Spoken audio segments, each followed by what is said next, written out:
Hey guys, welcome back to the podcast. Today I have another special guest with me. I have director and writer Giorgio Clementelli. Hi, how's it going? Hi, everything okay? Thanks. Just okay? I just wanted to say first off, thank you so much for joining my podcast. I appreciate you taking the time to talk to me.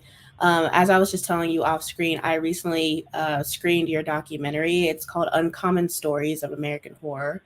And I want to get into that, where you got the idea from it and just how this whole thing came about. Well, I'm big fan of horror stories and horror movies, actually. And I always mm, been trying to search for a different kind of storytelling for my first feature film, this documentary. That I wanted to tell uncommon, unusual stories for this feature, for this movie. And I have searched a long time for these stories. I have found a lot of stories concerning America, and I started with the New England side, this side that is the older side. And so I started with these 30 stories that took place in the last 400 years in the seven main states of the New England. The inspiration is comes from the music, comes from Mussorgsky, featured at an exhibition, because the main character, the host, wanders in an abandoned abbey, and he discovers many famous paintings from famous American artists, and they give to him the inspiration to tell these stories to the viewers. Yeah, and I was curious to know how much of this was mapped out, because I assume that to film this, you had to actually go on the road and go to these locations. So did you already know beforehand what location specifically you were going to go to, or was there any kind of room for spontaneity? Well, I studied a route from Italy because I went to the US last summer, summer 22, and I planned specifically the journey because I had only 1 month to perform all the shootings, and I had more than 80 locations. In the end, they were 84 locations, and I planned a 3,000 miles journey, trying to touch every single location. Sometimes even 7, 8, or 10 locations per day. It was really hard, really hard. Planning with Google Maps every day, and performing, because I had to stop, pull over, just take shootings of a location, then move to the other one that was maybe 1 mile, 5 miles, telling the same story. And then I found out more stories when I was on location, because I discovered that there was more to tell, and so the stories were added also along the way, because I talked to people, I read books, and found out many interesting anecdotes and other things that I thought that could be interesting to tell to the viewers. Hmm. And then you said that you only really had 1 month. So was that a deadline that you gave yourself, or was that just something that you just had to get it done in that short amount of time? Well, I only had 1 month free, and so that was my I was forced to do in 1 month. But I'm happy because I managed to shoot all the things that I had planned, and even more. Hmm. And now I'm planning the other two journeys, because I have in my mind I've divided these uncommon stories in three possible parts. The first part is concerning the eastern side. The second part of the trilogy supposedly will be about the southern states, and the third part on the western and middle states. And now I'm collecting the other stories to complete the trilogy. Okay. Okay. So you just took my next question from you, because I was going to ask you, did you have any plans to continue this project? Because I noticed that you specifically were doing stories, on the East Coast and in Northeast part of America. So I know that there has to be more crime stories and more horror stories on the West Coast and in southern states, especially. So that's cool. That's cool that you said that. I'm glad that I was actually going to ask you that. Yeah, yeah, absolutely. Because there are different kind of stories. Because as you have seen, in the first part there are old stories, because we start from the first pilgrims from Plymouth to more recent events from the 70s and the 80s. But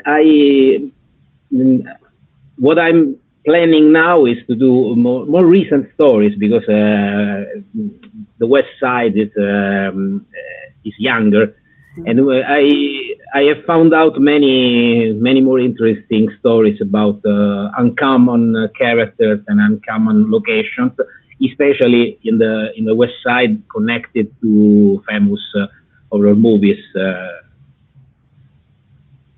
And then, so I'm curious to know, as a writer and a director, what is the most challenging part of telling nonfiction stories compared to telling a fictional story? Because these horror stories that you're talking about, this is stuff that actually happened to people in real life, whether it was a long time ago or not. This is like, these are real true crime stories. So what would you say is the biggest difference in doing that compared to doing fictional stories?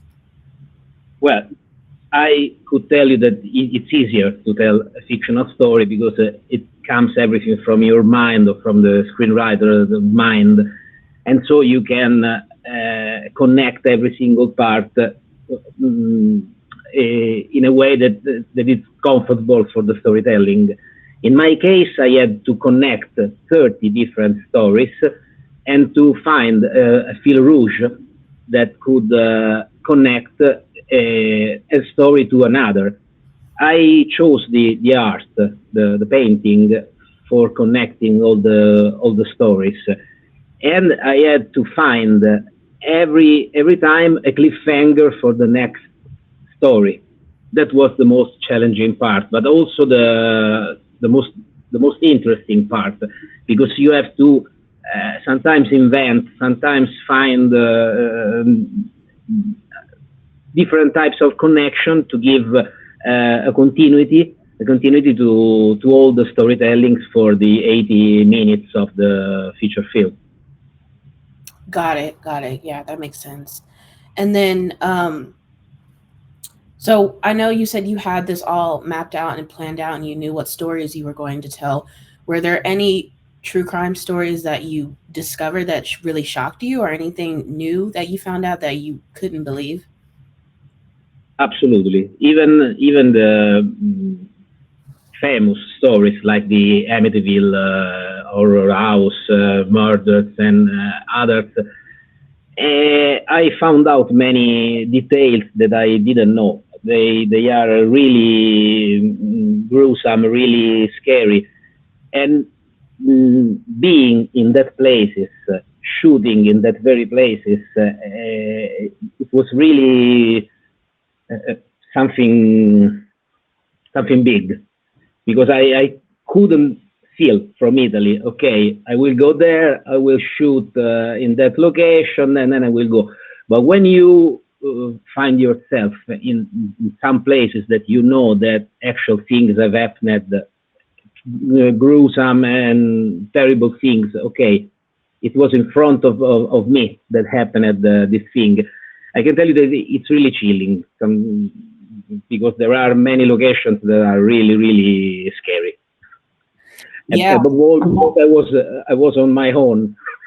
That was right. even scarier. Yeah. Yeah, I can imagine. It's fascinating, but it's also scary because, like I said, you know that this happened to real people. Did you have any paranormal experiences? I know that there's always like talks of these types of places, you know, there's like spirits that still walk around. And did you feel anything that you couldn't explain? Well, I could tell you that I did, but I want to believe that it was just my suggestion, that it wasn't true. Especially when I went to Letchworth Village inside the abandoned buildings. I heard strange noises, strange things. Okay, 99% it was the wind or it was something else. But I can tell you that while I was shooting, they seemed coming from other places. But I tried to convince myself that they weren't real paranormal activities, or I should have gone immediately. Yeah, yeah. And You're like, I'm out of yeah, there. I convinced myself that it wasn't real. Yeah, I mean, you kind of have to do that to keep your, you know, to keep your sanity and to keep your mind on the project so that you're not too scared to do it. Um, and what are some of your biggest film inspirations, whether they be in the horror genre or not? Is there anything that you kind of draw from when you do these types of documentaries or these types of films? Well, I did not have an inspiration for the documentary because I really wanted to make a thing a little bit different from the normal documentaries.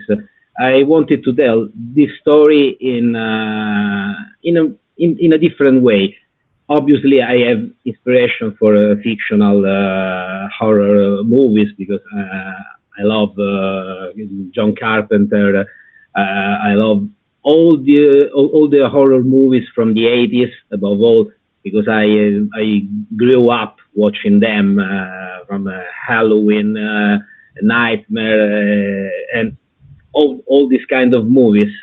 And also the classic movies, Jack Clayton and all the from the 60s.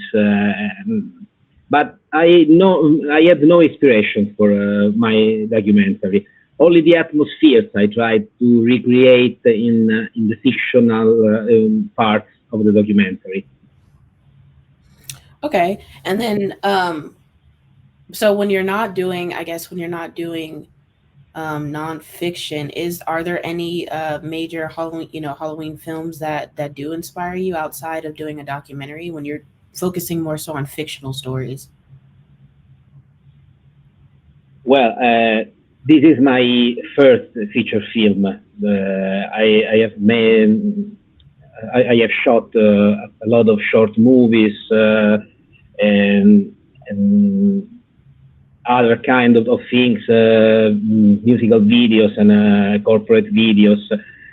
This was my first feature film. In my shorts, in my short movies, I was inspired, as I told you, by the also the Italian masters, you know, Mario Bava, Dario Argento, Lucio Fulci, the greatest from the past, from the 70s and from the 80s. That was the golden age of the genre movies, especially here in Italy and in the States. Okay, got it. And then for people who are interested in watching the documentary, is there any way that they could stream it, or is there any way that they can view it?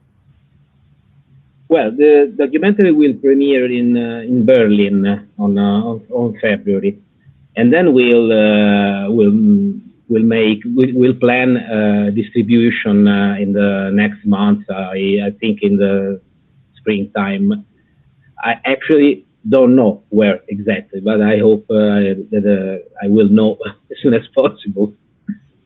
Yeah, I think this would be a cool documentary for people to stream on like Netflix or Hulu or one of those big streaming, big streaming sites because we have, I mean, documentaries, especially true crime, is like super popular. I think a lot of people, especially in America, find that stuff fascinating. So I feel like yours in particular, because it's a little different, I think it would really stand out amongst the other documentaries. Thank you very much. Hope so. Yeah, and then lastly, where can people follow you? Do you have social media or do you have a website where people can kind of keep up with your projects and the continuation of this in particular? Yeah, there is the Facebook page that is GC Pictures.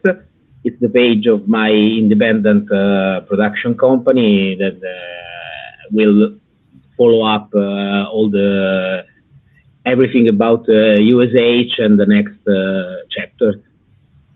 Okay, that's great. And then do you have any idea when you will start filming for this next part for part 2?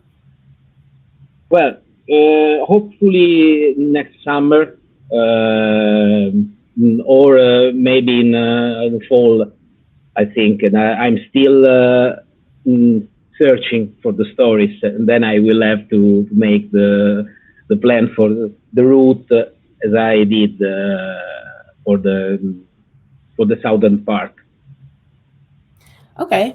And then one of the things I actually wanted to ask you too, I just thought of this. So when you're going to these locations, for the most part, are you just on the outside or are you able to get in? Like, how does that work? Do you have to ask for permission to be on those sites?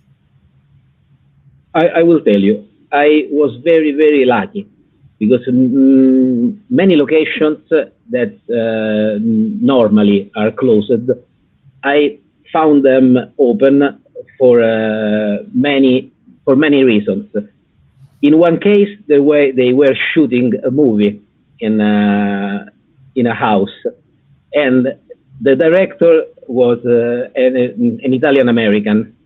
And as soon as I told him that I was shooting a documentary, he allowed me to shoot inside this location. And he said, "Okay, don't worry, you can do it." And in other cases, there were special days in which it was allowed to shoot inside. So some locations that I was supposed only to shoot from the outside, I had the chance to shoot also the inside. Okay, that's cool. Yeah, because I know that sometimes is that can stop people when they try to do documentaries or they try to film on those types of locations because so many people want to go and see the sites where these things happen, and then they usually have it closed off. So that's pretty cool that you were able to get into some of those places. Yeah, yeah. So thank you so much for joining me. I appreciate your time. I wish you all the success with this documentary, and I'm excited to see a part 2 from this. And Thank you. yeah, and then if you ever come to Vegas, let me know. I'm here. Absolutely. I came twice, and I want to come for the third time. Okay, yeah. If you ever come back, let me know. I would love to just like watch you film and see like where you go for this next part. Absolutely. And if you have stories to tell, just let me know. Okay, for sure, for sure. Thank you so much. Thank you. Okay, Thank have a you. good rest of your day. Bye. Thank you. Bye.